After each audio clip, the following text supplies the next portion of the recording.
আম্মা জান আয়েশা রাদিয়াল্লাহু তাআলা আনহা রহমতের নবী কান্না করে আম্মা জান জিজ্ঞাসা করেন, ইয়া রাসূলুল্লাহ, মাঝে মাঝে আমি তাকায় দেখি আপনি গুনগুন করে আমার হুজরায় বসে কান্না করেন কেন? রহমতের নবী বলেন, হে আয়েশা, তিনটা কঠিন কষ্টের কথা যখন আমার মনে হয় আমি চোখের পানি ধরে রাখতে পারি না। এক, আমার অন্তরে যখন খাদিজার কথা মনে পড়ে যায় আমি চোখের পানি ধরে রাখতে পারি না, কারণ ও আয়েশা,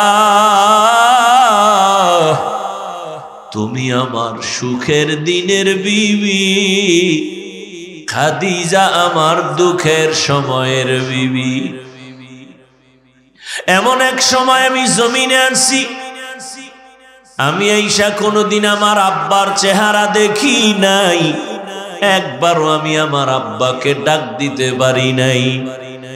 6 বছরে মা হারায় ফেললাম, 8 বছর আমার দাদা এত আদর করতেন, আমার 8 বছরে আমার দাদাও চলে গেল। আমি বড় অসহায়, মাও পেলাম না, বাবাও পেলাম না। মা বাবার স্থানে বড় দাদা বড় আদর করে, দাদারেও হারাইলাম।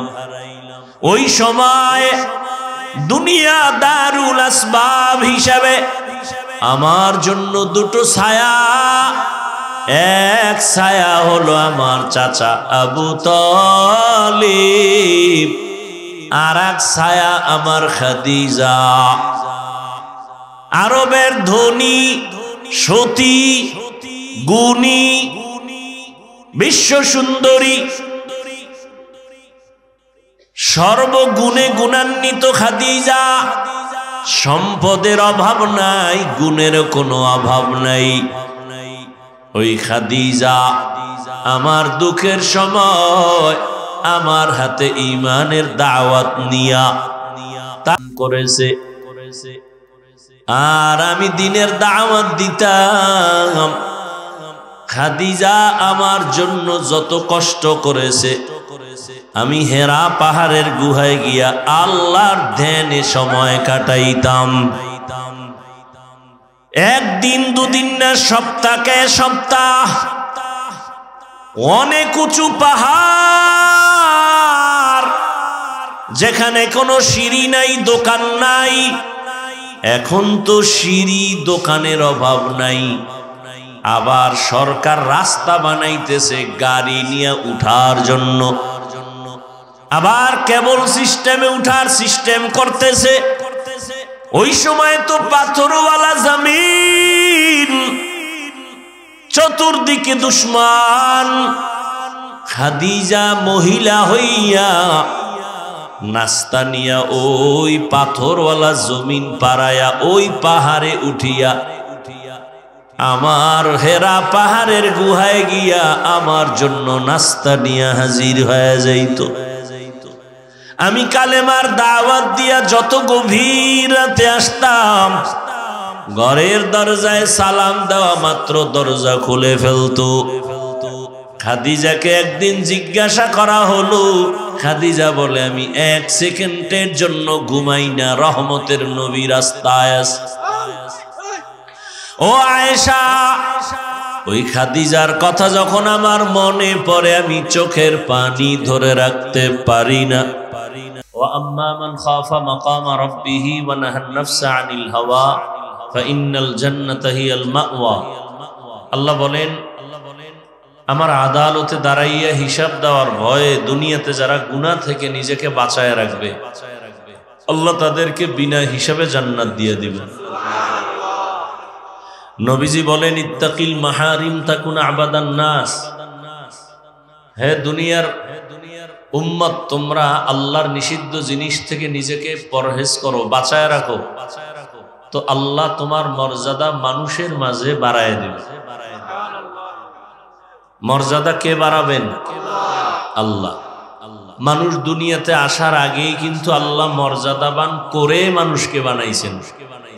মানুষ বানাইয়া মর্যাদা দেন নাই, বরং মর্যাদা দিয়া মানুষ সৃষ্টি করেছেন। এখানে কারো কোনো হাত নাই, কারো কোনো পরামর্শ নাই। স্থায়ীভাবে আল্লাহ মানুষকে সৃষ্টির শ্রেষ্ঠ মর্যাদা দিছেন। এরপরে মানুষ সৃষ্টি করেছেন। সিদ্ধান্ত আল্লাহ আগে নিছেন। নূরের সৃষ্টি ফেরেশতারা শ্রেষ্ঠ হবে না, আগুনের সৃষ্টি জিন শ্রেষ্ঠ হবে না, মাটির সৃষ্টি মানুষ যে আমি বানাবো তারা হবে সৃষ্টির শ্রেষ্ঠ। ঘোষণা কার? এই সিদ্ধান্ত কি স্থায়ী না অস্থায়ী? জানা থাকলে বলেন আল্লাহর এই স্থায়ী সিদ্ধান্ত মানে নাই কে? কে মানে নাই? ইবলিস মানে নাই। কেন মানে নাই? গায়ের জোরে না, যুক্তির ব্যানার। কিসের ব্যানারে? আল্লাহ বলছিলেন উসজুদু লি আদম, আদম রে সেজদা করো। ফাসাজাদু ইল্লা ইবলিস, সবাই সেজদা করলো, কে করে নাই? ইবলিস। এই ইবলিস সেজদা করলা না কেন? ইবলিস বলে আমার যুক্তিতে মেলে না। কি যুক্তি তোমার? বলে খালাকতানি মিন নারিন ওয়া খালাকতুহু মিন তিন, আমাকে আপনি সৃষ্টি করেছেন আগুনের দ্বারা, আদমকে বানাইছেন মাটির দ্বারা। মাটির গতি নিচে, উপরে যতই বারে নিচে আসবে, আর আগুনের গতি যতই দাবায় রাখবে উপরের দিকে যাবে। তাহলে আমার গতি উপরে, আমি নিচু হব কেন? আদম উল্টা আমার সেজদা করবে, আপনি উল্টা হুকুম দিলেন আমি ওরে সেজদা করব। এটা যুক্তি হলো? যুক্তিটা সুন্দরভাবে মিলাই দিস। কিন্তু এখানে কারবার চলে মালিক আর গোলাম। মালিকের হুকুমের সামনে গোলামের কোনো প্রশ্ন চলে না। প্রশ্ন করাটা বেয়াদবি। প্রশ্ন করা কি কোনো যুক্তি চলবে? আমার দেশে আল্লাহর এক বান্দি যুক্তি দেয়, যুক্তি দিয়া বলে যে একচেটিয়া নারীর উপরে পর্দার হুকুম, এটা তো ঠিক না। আবার ইদানিং কালে শুনতেছি কিছু কিছু দেশের দামি দামি নারীরা তারা একমত হয়ে ময়দানে নামবেন। তাদের মূল থিম কি? বলে যে বৈষম্য দূর করতে হবে। সুন্দর কথা, কালেমাতু হক্কিন উরিদা বিহাল বাতিল, কথা বলো মতলব খারাপ। বৈষম্য দূর করার জন্যই তো আন্দোলন। তারাও বলে বৈষম্য দূর করতে হবে। কিভাবে? বাবার সম্পদ ছেলে যা পাবে মেয়ে কম পেতে পারবে না, সমান সমান দিতে হবে। মোটামুটি আল্লাহর কোরআনটারে বাদ দাও এ কথা বলতে পারে না। ইশারা ইঙ্গিতে সবকিছু আল্লাহর বিরুদ্ধে যুদ্ধ ঘোষণা। কার বিরুদ্ধে যুদ্ধ ঘোষণা? আল্লাহর বিরুদ্ধে। ওদের ওই মেধা নাই যে আল্লাহ বাবার সম্পদ নারীদেরকে বাহ্যিক দৃষ্টিতে কম দিলেও, ছেলের অংশ বেশি দিলেও মূলত ঘুরে ফিরে মেয়েরাই বেশি পায়। এটা বুঝার মতো মেমোরির জিবি নাই। মেমোরির কি নাই? জিবি নাই। মেমোরি জিবি 1, জিবি 2, 4, 8 ডিজাইন কিন্তু সব কি এক। ভেতরের জিবি আলাদা। তাহলে আমরা মানুষের এই যে মেমোরি মাথা, এটা সব এক, ডিজাইনও এক, ভেতরের জিবি কিনা এক না। কারো জিবি 1, কারো 2, কারো 4, কারো 8। তবে যত বেশি জিবি হোক না কেন মখলুকের মধ্যে সীমাবদ্ধ। এই পরিমাণ জিবি নাই যে খালেকের উপরে আঙ্গুল তুলবে। যদি কেউ মখলুকের জিবির ভিতর দিয়া কেউ খালেকের উপরে আঙ্গুল তুলতে চায়, ওর জিবি হ্যাং হয়ে যায়। এই যারা বেশি বুঝতে চাইছে এরা পাগল হয়ে গেছে। পাগল হইতে তো আর বেশি তার ছেঁড়া লাগে না, একটা তার ছিঁড়ে গেলেই পাগল। ওরে তারও ছেড়ে না, শুধু একটু মদ পান কইরা বউরে মা কয়। এর মধ্যে দেখেন যে কি হালাত, শুধু একটু মদ পান করছে, এবার চেনে না কে মেয়ে কে বউ, কে মা কে স্ত্রী। আপনাদের জানা মতে, শোনা মতে, আর যারা দেখছেন, মদ পান করে কেউ জিকির করে, মদ পান করার পরেই সে শুধু পাগল না, উলঙ্গ পাগল হয়ে যায়। আর দুনিয়ার হালাত এমন যে যত বড় ভিআইপি সে তত বড় মদখোর। দুনিয়ার লাইনে যে যত বড় ভিআইপি সে তত বড় সুদখোর। কত বড় ভয়ঙ্কর। জমিনে ক্ষেতের মধ্যে পোকায় ধরে না, কথা কন না কেন? এই কয়েকটা সুদখোরের নাম লিখে ওখানে ছাইরে দিলে আর পোকা আইতো নয় ভয়ে। কোন ধান খেতে পোকা আসবে না সুদখোরের নাম নিয়ে যদি ওখানে টানায় দেয়। বড় বড় সুদখোরের নাম দেখলে ওরা আসবে না, এরা এতটা ভয়ঙ্কর। তাহলে আল্লাহ রাব্বুল আলামিন মানুষকে সর্বোৎকৃষ্ট সম্মান দিছেন। ইবলিস বলে আমার যুক্তিতে ধরে না, আল্লাহ বলেন আমার আদালতে গোলাম হিসেবে কারো যুক্তি চলে না। ফাখরুজ, বের হয়ে যায় এখান থেকে। শুধু জাহান্নামী না, তুই চির জাহান্নামী। ইবলিস কয় জাহান্নামী যেহেতু হইলাম, অথচ তোমার কত আপন ছিলাম আমি। জমিনের একটা জায়গা বাদ ছিল না ইঞ্চি যেখানে আমি সেজদা দিই নাই তোমারে। আসমানে ইবাদত করেছি, আর তুমি আমারে জাহান্নামী বানায় দিলা, তাও চিরস্থায়ী। তাহলে আমিও আদা করে গেলাম, আমি একা যাব না। যেই আদমের কারণে আজ আমার এই পরিণাম, ওই আদম নিয়া জাহান্নামে যাও। আল্লাহ বলে দিলেন শুনে রাখ দুই কথা।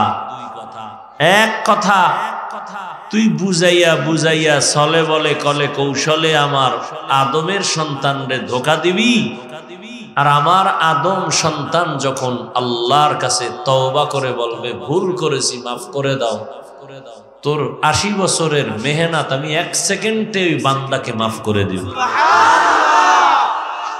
আর এক কথা শুনে যা, আমার কিছু বনি আদম এমন থাকবে যে তাদেরকে তুই জাহান্নামী নিবি দূরের কথা, তাদেরকে ধোকা দেওয়ার জন্য তুই কাছেও যেতে পারবি। এরকম মানুষ দুনিয়াতে থাকবে। তারা কারা? যাদের অন্তরে আল্লাহর ভয় থাকবে। এখন আমি যদি আপনাদের জিজ্ঞাসা করি, এই প্যান্ডেলে আপনারা কারা কারা আল্লাহকে ভয় করেন, যদি জিগাই, একজনও কি হাত উঠানো বাদ থাকবে? বরং কিছু চালাক পারলে পাও আলগি দিয়ে দিবে যে আমরা হাত পাও মিলেই খোদারে ভয় করি। অথচ এখানে অনেক আল্লাহর গোলাম বসে আছে, আজকে ফজর পড়ে নাই, জোহর পড়ে নাই, আসর পড়ে নাই, মাগরিব পড়ে নাই, এশাও মোনাজাতের পরে সোনাবন্দের গান গাইতে গাইতে বাড়ি যাইয়া সারা রাত মোবাইলে জেনা করবে, ফজর পড়বে না। এও কয় আমি আল্লাহরে ভয় করি। আর আমি 5 বেলার নামাজ ঠিক মতো আদায় করে বলি আমিও আল্লাহকে ভয় করি। আপনি দাড়িটা কেটে বলেন আমি আল্লাহকে ভয় করি, আর আমি দাড়ি রেখে বলি আল্লাহকে আমি ভয় করি। আপনারা পর্দা লঙ্ঘন করে বলেন আল্লাহকে ভয় করি, আর আমি পর্দা রক্ষা করে বলি আমি আমার আল্লাহকে ভয় করি। আপনি হারাম খাইয়া বলেন আল্লাহকে ভয় করি, আর আমি হালাল পন্থায় উপার্জন করে বলি আল্লাহকে ভয় করি। দুই ভয় কি সমান? আমি বলবো আপনার ভয় আসলে ভয় না। একজনের সাপ দেখলে বড় ভয় পায়, সাপ ভয় পায়, তার মানে কি সাপ ধরবে। কথা বলেন না কেন? সাপ ধরবে? সাপ ধরবে তো দূরের কথা, আসলেই যদি কেউ সাপরে ভয় পায়, ওই বান্দা সাপ ধরবে দূরের কথা, সাপ যেখানে থাকবে সেখানেও যাবে না।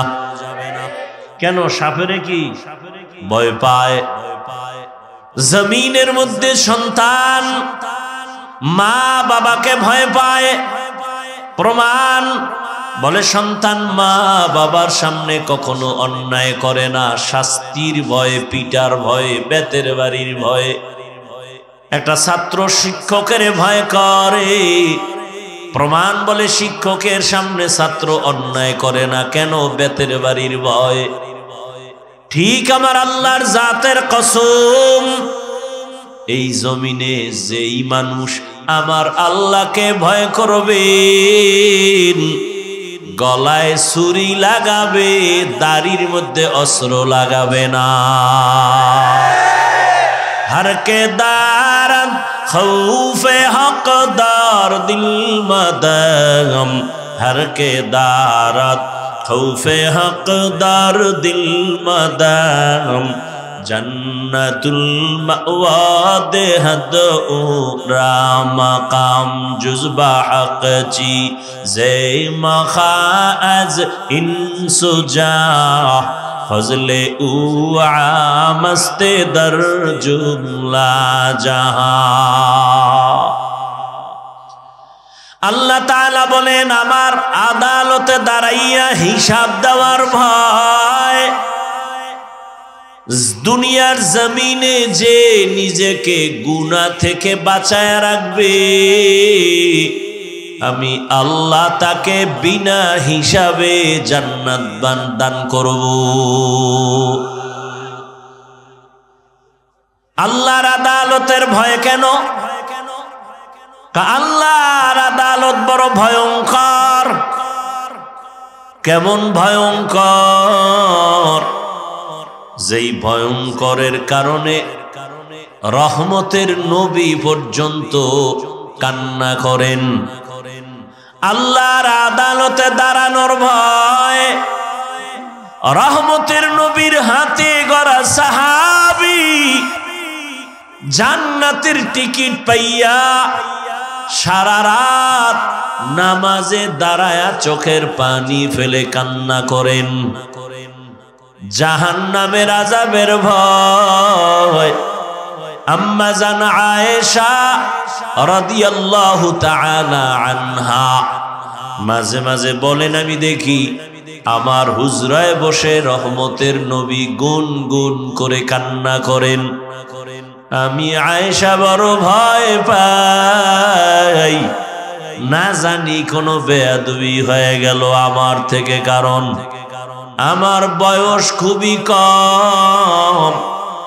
আমি 6 বছর বয়স যখন আমার রহমতের নবীর সাথে আমার বিবাহ হয়েছে, যখন আমার বয়স 9 বছর তখন আমি রহমতের নবীর ঘরে গিয়া ঢুকলাম। আমার বয়স যখন 18 বছর তখন আমার মায়ার নবী রহমতের নবী জমিন থেকে বিদায় হয়ে গেলেন। হিসাবটা বুঝলে বলবেন, আম্মা জান আয়েশা রাদিয়াল্লাহু তাআলা আনহা নবীর ঘর করলেন কত বছর? জোরে বলেন।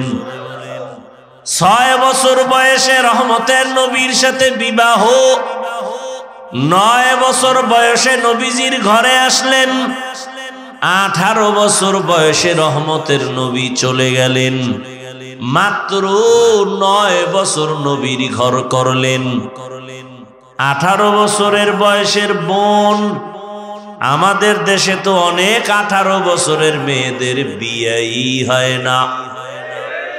এর মধ্যে আবার একদল আগুন লাগায় কয় বাল্য বিবাহ বন্ধ করে দাও।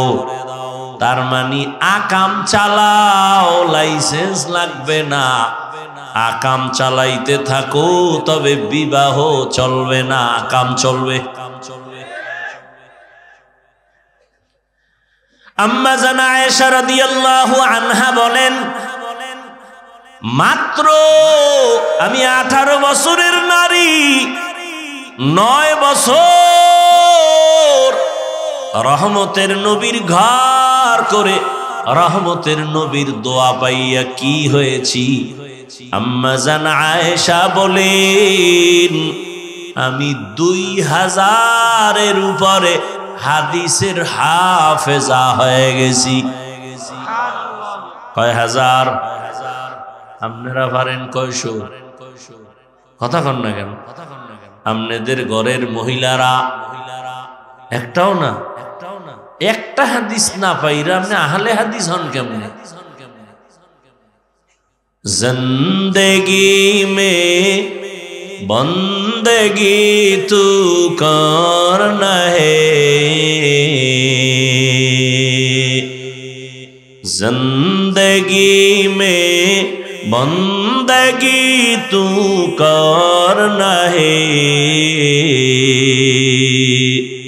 जिंदगी बे बंदगी शर्मिंदा है, जिंदगी बे बंदगी शर्मिंदा है। दुनिया में हो दुनिया का तलबगार ना हो, बाजार से गुजर हो खरीदार ना हो, ये दुनिया एक मिसले कागज फूल है, ये दुनिया एक मिसले कागज फूल है, जिंदगी में बंदगी तू करना है, जिंदगी में बंदगी तू करना है,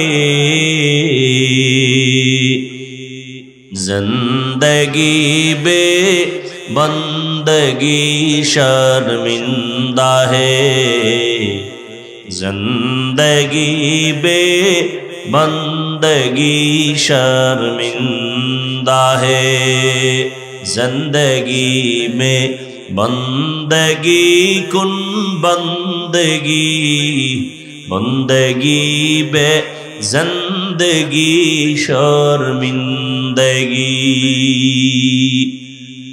अम्मा जान आयशा रादियाल्लाहु ताआला आनहा रहमतेर नबी कान्ना करे। আম্মা জান জিজ্ঞাসা করেন, ইয়া রাসূলুল্লাহ, মাঝে মাঝে আমি তাকায় দেখি আপনি গুনগুন করে আমার হুজরায় বসে কান্না করেন কেন?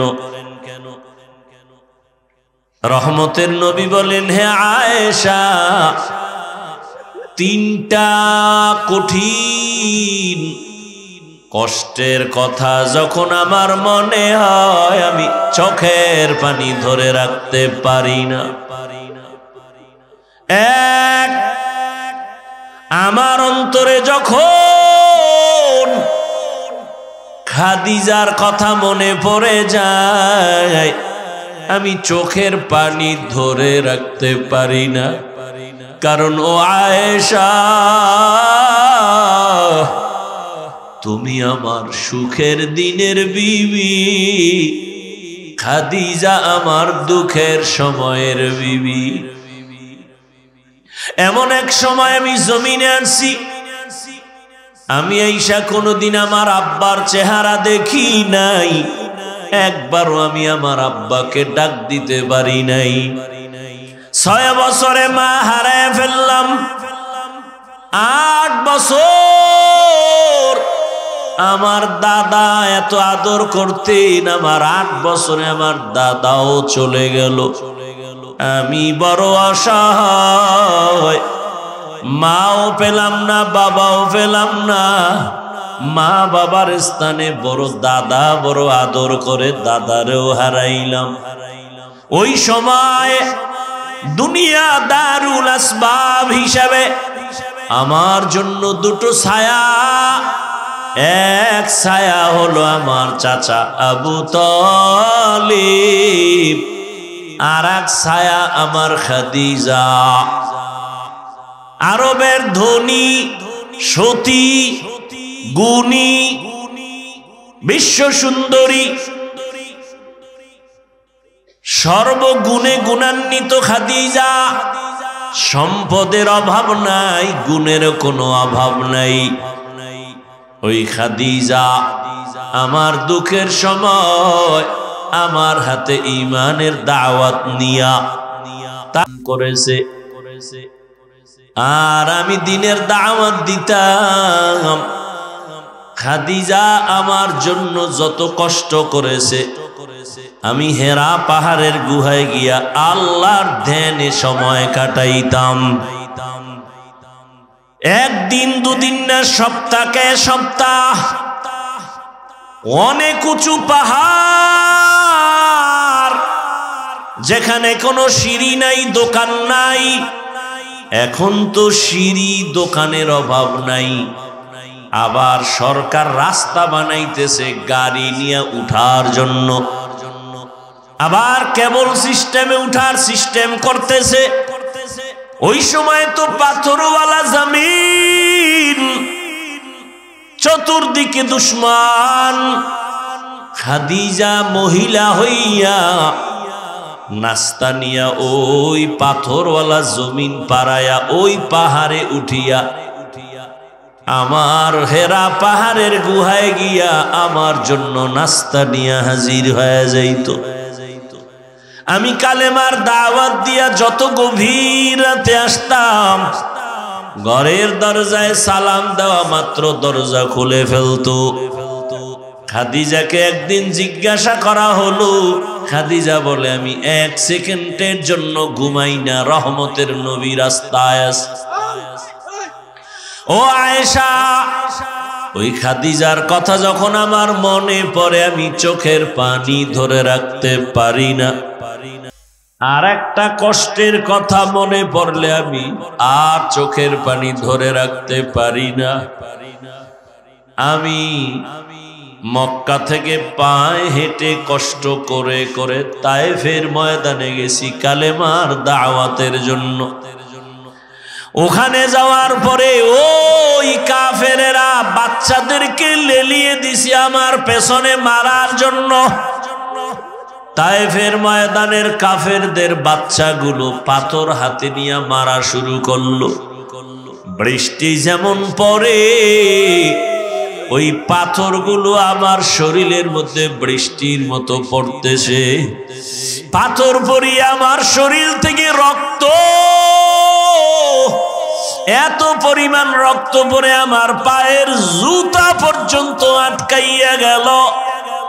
আমার শরীর, আমার আল্লাহ এত দয়া করেছেন, আমার শরীরে একটা মশা পড়ে না, মাছিও পড়ে না। ও আয়েশা, তুমি জানো আমার ঘাম থেকে আমার আল্লাহ মেশকের ঘেরান দিয়েছেন।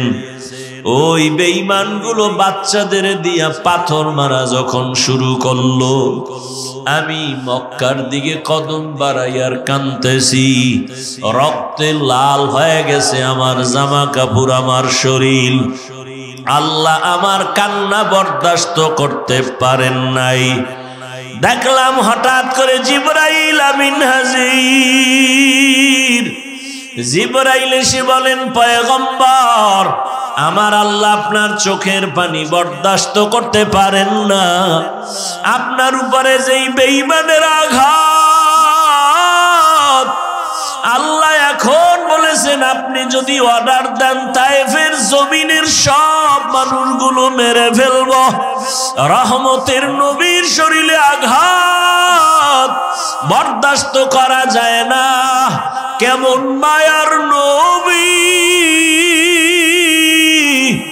নবী চোখের পানি ছেড়ে বলে, জিবরাইল, এই তায়েফের মানুষকে মারিও না, এরা আমাকে চিনে না, এরা জানে না আমি কত বড় ইয়তীম। এই তায়েফের মানুষ জানে না আমি কত বড় মাহারা অসহায়। ওরা জানে না যে আমি কেমন। যদি জানতো আমার শরীরে ওরা আঘাত করতে পারত না। ওদের মারবা না, আল্লাহ হেদায়াত দান করেন। ও আয়েশা, তায়েফের কষ্টের কথা যখন আমার মনে পড়ে, আমার শরীর থেকে কত রক্তের ফোঁটা যে ঝরলো, আমার ওই রক্তের কথা খেয়াল পড়লেই চোখের পানি ধরে রাখতে পারি না। ও আয়েশা, আমি চোখের পানি ফেলে তখন একা একা কান্না করি। আর একটা কষ্ট যখন মনে পড়ে চোখের পানি ধরে রাখতে পারি না। কিয়ামতের ময়দানের কঠিন হালাত, যেই দিন মানুষগুলো উলঙ্গ দাঁড়াবে, নারীরা উলঙ্গ, পুরুষেরাও উলঙ্গ দাঁড়াবে। হাসরের ময়দানে সূর্যের গরম, অন্যদিকে জাহান্নামের কঠিন আওয়াজ। আর জাহান্নাম চিল্লায় বলবে, ও আল্লাহ, বেনামাজি গুলো কই, বেপরদাওয়ালারা কোথায়, গুনাহগারেরা কোথায়, আমার পেটে দাও, আমি জাহান্নাম আগুন দিয়া ওদের খেয়ে ফেলতে চাই। ও আয়েশা, ওই হাসরের ময়দানে আমার আল্লাহ রাগান্বিত হয়ে যাবেন। দুনিয়াদার গুনাহগার বাহাদুরদের দিয়ে তাকাইয়া আল্লাহ রাগান্বিত কুদরতি আওয়াজ দিবেন, লিমানিল মুলকুল ইয়াউম লিল্লাহিল ওয়াহিদিল কাহ্হার। আমার আল্লাহ আওয়াজ দিবে, দুনিয়ার বাদশারা যারা কই, ও টাকার বাহাদুরেরা কই, ও নারী গাড়ির পাগলেরা কই,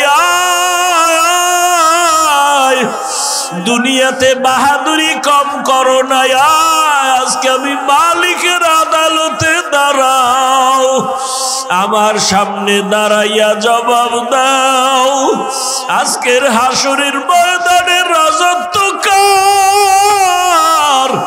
আমি মাওলার আদালতে কারো বাহাদুরি চলবে না। আল্লাহ পাক এমন কঠিন আওয়াজ দিবেন, হাসরের ময়দানটা থরথর করে কেঁপে উঠবে। ওদিকে সূর্যের গরমে গুনাহগারের মাথার মগজগুলো টাস টাস করে ফেটে যাবে। গুনাহগারগুলোর কান্নার আওয়াজ, চোখের পানি শেষ, রক্ত পড়া শুরু হয়ে যাবে। ও আমার বেনামাজি বাবারা, ও বেপরদাওয়ালা বাবারা, ও গুনাহগার বাবারা, মা বোনেরা, কয়দিন দুনিয়াতে বাহাদুরি করবা? চোখের সামনে কত লাশ আর লাশ। কই কত বাড়িওয়ালার আজকে কবরে পড়ে আছে, খবর নাই। কই ক্ষমতার দাপটওয়ালারা কই? ওরে ক্ষমতার দাপট দিয়াও তুই জমিনে টিকতে পারলো না, দুনিয়ায় দাপট ঠেকাইয়াও টিকতে যদি না পারে, হাসরের ময়দান কত ভয়ঙ্কর হবে। ওই দিন কেমনে বাহাদুরি করবারে মুমিন? এখনো সময় আছে, তওবা করে নাও, আমার আল্লাহর কাছে মাথা নত করো রে বাবা। তোমার আমার মতো যুবক স্কুল কলেজে পড়ে, জেনারেল লাইনে পড়ে, চাকরি করে, ব্যবসা করে, নামাজির অভাব নাই। বলো বাবা, তুমি কেন পারবা না?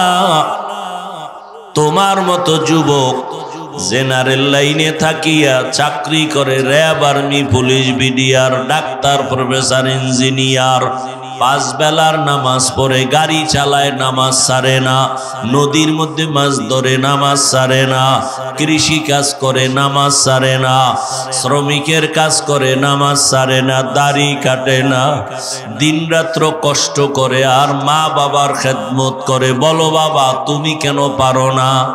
দাড়ি কাটলে দুনিয়ার তো কোনো লাভ নাই, নামাজ ছেড়ে দিলে তো দুনিয়ায় কোনো লাভ নাই। আজকে তুমি যার পেছনে ঘুরিয়া দুনিয়ার লাভের আশায় নামাজ বাদ দিছো, দাড়ি কেটেছো, এদের খবর নিয়ে দেখো, স্বার্থে আঘাত লাগলে আর তোমাকে চিনে না। ওরে বান্দা, যার পিছনে দৌড়াও তারই তো পালাবার কোনো জায়গা নাই। অতএব ওই রাস্তা বাদ দিয়ে আমার মালিকের খুঁজো, আমার মালিকের পেছনে সময় দাও, রসুলের আদর্শের মালা গলায় লাগাও, আল্লাহর কাছে মাথা নত করে তওবা করো আর আল্লাহকে বলো, হে মালিক, হাসরের ময়দানে কেমনে দাঁড়াবো তোমার আদালতে? দুনিয়াতে সূর্যের গরম সহ্য করতে পারি না, মশার কামড় সহ্য করতে পারি না, দুনিয়াতে একটা বেতের বাড়ি সহ্য করতে পারি না। ওরে গুনাহগারের যে আযাব, হাসরের ময়দানে গুনাহগারেরা জাহান্নামের আগুনে জ্বলবে, ওই আযাব কেমনে সহ্য করবা? আল্লাহর কোরআন মিথ্যা মনে করিও না রে বাবা, এখনো সময় আছে। চাকরি করো, বাধা নাই, স্কুলে পড়ো, কলেজে পড়ো, বাধা নাই, ব্যবসা করো, বাধা নাই, নামাজ আদায় করো, মা বাবার দোয়া নাও, শিক্ষকের দোয়া নাও, উলামায়ে কেরামের পরামর্শ নিয়া নবীর আদর্শ মতে চলো, নামাজ ছাড়িও না রে বাবা। আল্লাহর কাছে তওবা করো, দুই ফোঁটা চোখের পানি ছেড়ে আমার মালিকের ডাক দাও, অন্তর দিয়া ডাকো আর বলো, হে মালিক,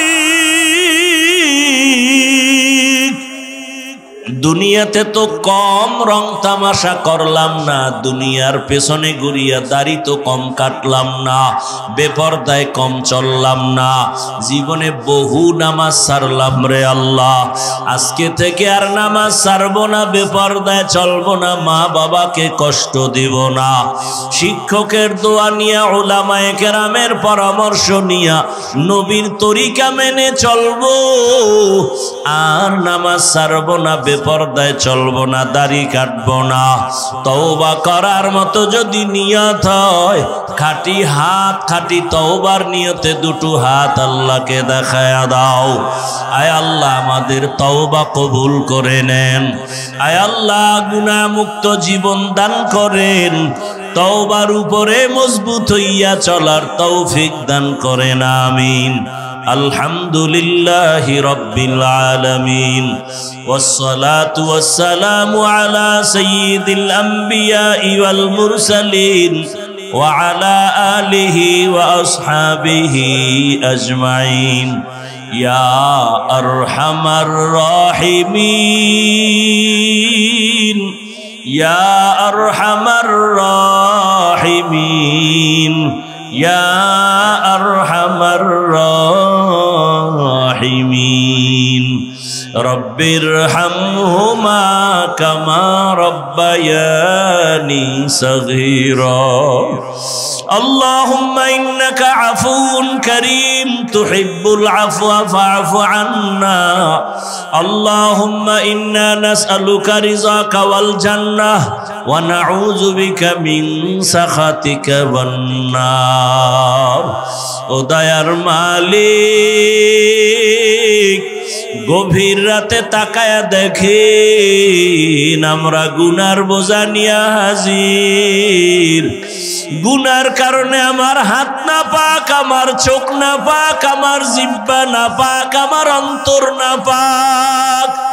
আয় আল্লাহ, তওবার নিয়তে হাজির হয়েছি, আর গুনাহ করব না রে আল্লাহ, আর নামাজ ছাড়ব না, দাড়ি কাটব না, বেপরদায় চলব না, মা বাবার দোয়া নিয়া, শিক্ষকের দোয়া নিয়া, উলামায়ে কেরামের পরামর্শ নিয়া নবীর আদর্শ মতে চলব। আমাদের তওবা কবুল করে নেন, মাহফিল কবুল করে নেন। আয়োজনকারী সহযোগিতাকারীদের কবুল করে নেন, এলাকায় শান্তি দান করেন, মা বোনদের আবেদা পর্দাওয়ালা বানায় দেন, সন্তানগুলো নেককার বানায় দেন, পরীক্ষার্থী যারা কামিয়াবি দান করেন, আমার কলিজার যুবকদের দিনের খাদেম বানায় দেন, মোবাইলের গুনাহের থেকে হেফাজত করেন আল্লাহ। মাদ্রাসাগুলো কবুল করে নেন, মসজিদগুলো কবুল